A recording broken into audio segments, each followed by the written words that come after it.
Home National Housing Trust Fund Environmental Review and Requirements. Environmental Review. In addition to the LIHTC requirement to provide a Phase 1 environmental site assessment, Home and Housing Trust Fund funds have additional environmental review requirements. No choice limiting actions should take place prior to completion of the environmental review, including property acquisition, contracting for construction services, or ground disturbing activities. Developments using home funds are subject to a HUD Part 58 environmental review. Developments using Housing Trust Fund funds are subject to the requirements contained in the property standards of the Housing Trust Fund Interim Rule and in HUD Notice CPD 1614.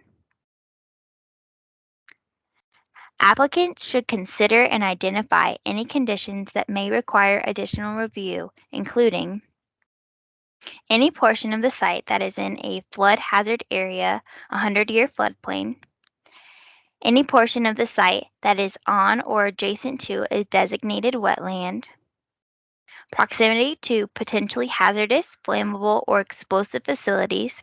Above ground storage tanks should be identified if within a mile of the site. Any buildings that are listed or may be determined eligible for listing on the National Register of Historic Places, or any building or site that is within a historic neighborhood. Sites that are within 2,500 feet of a civilian airport or within 15,000 feet of a military airfield. Noise generating sources such as roadways, 1,000 feet, railways, 3,000 feet, airports, or industrial activity. Environmental justice, any conditions which may have a disproportionately high adverse impact on minority and or low-income populations. Lead-based paint.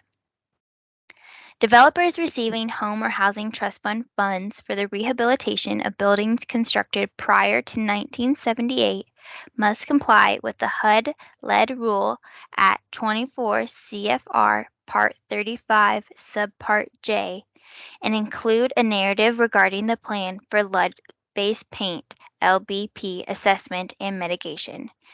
A LBP risk assessment must be performed by a firm licensed to do so in Kansas, and rehabilitation activities must comply with the recommendations of the risk assessment.